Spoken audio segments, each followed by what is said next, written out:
Lundi Santé, comme chaque lundi, avec Isabelle Agassi. Bonjour Isabelle. Bonjour Philippe. On va parler aujourd'hui du poids idéal. Un mythe ou une réalité? Le poids idéal, une notion qui fait débat. Il existe différentes méthodes pour l'évaluer, comme l'indice de masse corporelle, le fameux IMC, validé par l'OMS. Aucun chiffre universel ne s'impose. L'essentiel reste de se sentir bien dans son corps, et ça c'est quand même le plus important, et je pense que vous serez d'accord avec ce que je viens de dire. Aujourd'hui, avec notre nutrithérapeute Isabelle Agassi, comme chaque lundi, nous explorons les échelles de nos mesures et découvrons des indices plus personnalisés, prenant en compte des critères variés pour une approche sur mesure. Et c'est ça que vous privilégiez, je crois. Oui, alors, donc, vous avez parlé de l'IMC. On pense que l'IMC, justement, c'est le poids de forme idéal. Ouais.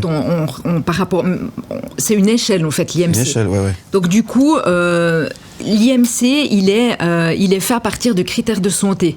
C'est pas un poids idéal. En fait, si vous voulez, c'est une échelle qui donne une idée de où on est. Est-ce que vous êtes dans la maigreur? Est-ce que vous êtes dans le surpoids, dans l'obésité, quand on dépasse les 35? Ouais. Voilà, donc c'est vraiment une échelle. Et puis, du coup, qui va vous dire si vous avez des risques de santé qui sont plus ou moins importants. Ça, vous voyez, mais c'est pas ce qui va vous donner votre poids idéal. Le poids idéal, le poids de forme, en fait, il est complètement différent pour chacun, quoi. C'est pas possible de donner un poids idéal. Non. Parce qu'au fond, il n'y a que notre cerveau qui connaît notre poids idéal. Et en fait, votre corps, il ne veut pas être gros. Ça, c'est hyper important. Notre corps, il ne veut pas être gros. Notre corps, il veut juste calibrer son poids, en fait, pour atteindre un meilleur fonctionnement général. C'est ça. C'est ça qu'il veut, notre corps. Donc, il va tout le temps... Le but de notre corps, quand on le respecte, évidemment, quand vous êtes dans un bon équilibre, parce que si vous êtes toujours dans des excès, évidemment, il ne va pas pouvoir. Mais quand vous respectez, en fait, votre alimentation, vous mangez ni plus ni moins, que vous êtes à l'écoute de vous, si vous voulez, de vos sensations, votre corps, il va être dans un équilibre. D'accord. Parce qu'il veut vous maintenir dans un équilibre, dans un poids idéal, pour pouvoir vous faire fonctionner d'une manière optimale. Pour que la machine tourne bien. Voilà. Pour que la machine tourne bien. Ouais. Donc, le poids idéal, quelque part, il est génétiquement programmé depuis toujours, depuis notre naissance. Ça dépend de notre taille, ça dépend de... si on est un homme, une femme, mais en fait, notre cerveau, il connaît ce poids-là et il veut nous le faire atteindre.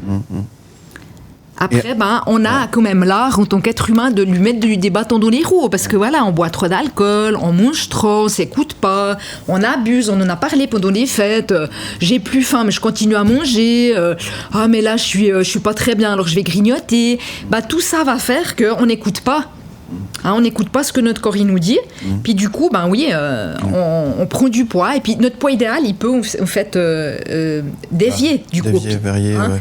Il peut varier parce qu'à un moment donné, notre poids idéal, il est plus que il est plus gros que ce qu'il aurait dû être initialement. Ouais. Au fond de soi, on sait exactement finalement quel est notre poids idéal. Je pense qu'on sait très bien comment on se sent bien. Chaque personne sait à quel point en fait elle se sent bien dans sa peau. Ouais. C'est aussi une histoire de se sentir physiologiquement, comment je me sens, comment je suis bien en fait, avec quel poids. Ouais. Vous avez dit quelque chose de très important, c'est apprendre à respecter son corps, tout simplement. C'est ça finalement. C'est ça, exactement. Alors, se respecter, mais c'est aussi s'écouter, s'entendre, et puis tout simplement prendre les dispositions nécessaires pour pouvoir être bien dans ses baskets. C'est ça. Merci beaucoup Isabelle Agassi. Je vous rappelle qu'on vous retrouve chaque lundi matin sur le coup des 7h35 dans Lundi Santé. On vous retrouve également avec votre blog kittekilo.com et puis sur isabelleagassi.com et en podcast également sur le site mlemedia.ch. Voilà, on a tout dit. Bonne journée. À la semaine prochaine.